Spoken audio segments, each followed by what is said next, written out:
अस्सलामुअलैकुम दोस्तों, क्या हाल चला। वीज़ा के लिए बैंक स्टेटमेंट के मतलब काफ़ी दफ़ा पहले भी शेयर की जा चुकी इन्फॉर्मेशन। भाई का कमेंट भी सेम सेम है। और यूज़र हैं जी भाई, ओमान में बंदा 500 माहाना बैंक में जमा करके 200 निकाले, बाकी 300 जमा रहे, 6 महीने बाद यूरोप विज़िट पर जा सकता है। भाईजान, बैंक स्टेटमेंट जो है वो गारंटी नहीं है कि आपको वीज़ा मिलेगा या एंट्री मिलेगी। ठीक है, आजकल पाकिस्तानियों की एंट्री भी जो है वो बड़ी टफ है, क्योंकि उनको पता है कि जो आ रहा है वो जाएगा नहीं वापस। अगर आप फ्रीक्वेंट ट्रैवलर हैं, काफ़ी लंबी चौड़ी हिस्ट्री है, इधर ओमान में स्टेटस अच्छा है, वीज़ा स्टेटस अच्छा है आपका, और आपको कह लें कि कम्युनिकेशन स्ट्रॉन्ग है, तो then you can easily get everything.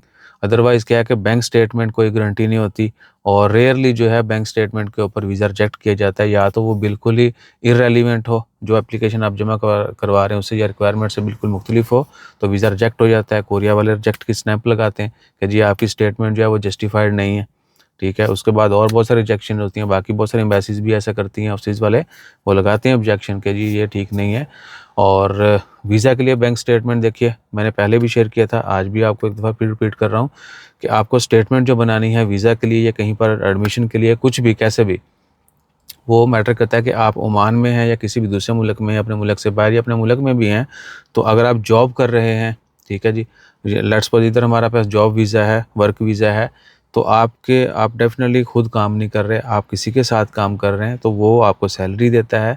हर महीने उनके अकाउंट से, कंपनी अकाउंट से पैसे आने चाहिए आपके अकाउंट में एज अ सैलरी, यानी जिनको सैलरी आती है उनको पता है कि मैसेज जो है वो क्रेडिट सैलरी आता है, लिखा होता है कि सैलरी आपके अकाउंट में इतनी क्रेडिट हो चुकी है, और हर महीने आनी चाहिए, या जो भी डेजिग्नेटेड डेट्स हैं उसके दौरान, या डेट्स का थोड़ा बहुत आगे पीछे हो जाता है, लेकिन वो हर महीने आपके अकाउंट में सैलरी आनी चाहिए। उसमें आपने अपने रोज़मर्रा के जो भी ज़रूरियात हैं वो कोशिश करें ऑनलाइन पे करें, कार्ड से आपकी स्टेटमेंट बनती जाएगी कि बंदा जो है ना वो शॉपिंग वॉपिंग कर रहा है, यूज़ भी कर रहा है सब कुछ।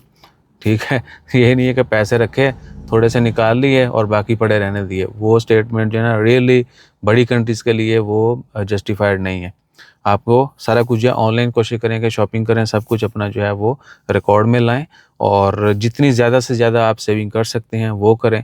ये नहीं कि बिल्कुल पैसे आए, थोड़े से निकाले या थोड़े से यूज़ कर लिए, बाकी पड़े रहने। वो भी जो है वो जुगाड़ में आता है कि ये बंदे कारीगर हैं, ये फ़नकारी दिखा रहे हैं, और इस तरह वीज़ा रिजेक्ट होते हैं। बड़े-बड़े अच्छों-अच्छों के वीज़ा रिजेक्ट होता है। वो सैलरियाँ डालते रहते, आती रहती है, नहीं यूज़ करते एक भी पैसा। 4-6 महीने बाद या जितने हज़ार की है, 10 रिजेक्ट, वो जुगाड़ में आता है। सो आपने उसमें से कंज़्यूम करना है और ग्रेजुअली उसको बढ़ाना है। ठीक है जी, जितना भी बढ़ा सकते हैं। और दूसरा जो मेन चीज़ है पाकिस्तानी पासपोर्ट के लिए, वो है आपकी ट्रैवल हिस्ट्री, आपका यहाँ पे स्टेटस, जिसका यहाँ पे स्टेटस अच्छा है, मैंने पहले भी रिपीट किया है, उसको जो है ईज़िली वीज़ा भी मिल जाता है और अगले मुल्क में एंट्री भी मिल जाती है, क्योंकि वो शो करवा रहा होता है जी मैं फ्रीक्वेंट ट्रैवलर हूँ। मैंने ओमान से एक बंदे को मशवरा दिया था कि आप वीकेंड ट्रैवल करें, वो हर जुमेरात को ट्रैवल करता है। ठीक है, वो बंदा थोड़ा सीधा है, अगर उसने हिम्मत की तो उसकी वीडियो भी डालेंगे। ठीक है, वो कहता है जी मैं कम से कम 50 मुल्क फिर के जो है ना, फिर मैं एजेंट बन जाना है मैंने। तो यानी वो कंपटीटर बन गया हमारा। लेकिन मशवरा उसको ये दिया था कि आप वीकेंड ट्रैवलर बने, और हर नए मुल्क में जब वीज़ा एप्लीकेशन दें तो साथ लिखें जी मैं वीकेंड ट्रैवलर हूँ। ठीक है, ट्रैवल प्लान में वो ये लिख के देता है कि जी मैंने थर्सडे को ट्रैवल करना है, फ्राइडे सैटरडे गुजारना है, सैटरडे की इवनिंग मैंने वापस ट्रैवल करना है, संडे को मैंने ड्यूटी ज्वाइन करनी है। वो इतना अच्छा ट्रिक है, ये मैंने आज आपको एक्सपोज़ कर दिया है। इस तरह के और भी बहुत सारे आप दिन चूज़ कर सकते हैं, मखसूस ओकेजन्स जो हैं वो चूज़ कर सकते हैं, आपकी हर चीज़ आसान हो जाती, लेकिन कंटिन्यूटी होनी चाहिए। ठीक है ना? सो ट्रैवल हिस्ट्री थोड़ी बहुत हो तो बहुत आसान होता है, और आने वाले दिन हमारे पासपोर्ट के ऊपर मज़ीद सख्त होंगे। You are here, we are here, इंशाअल्लाह ताला खैर अगर ज़िंदा रहे तो देखेंगे। तो चीज़ें जो हैं वो थोड़ा समझ बूझ के करें, प्लान आपका अच्छा होना चाहिए, then you can execute it. Otherwise क्या है कि फिर वो ना निगला जाएगा ना उगला जाएगा। सही है ना? तो मशवरे के लिए आप हाज़िर हो सकते हैं। इंशाअल्लाह जल्दी जो है आपको ये खुशखबरी भी मिलेगी, मस्कत में ही मिलेगी। जज़ाकल्लाह, अल्लाह हाफ़िज़।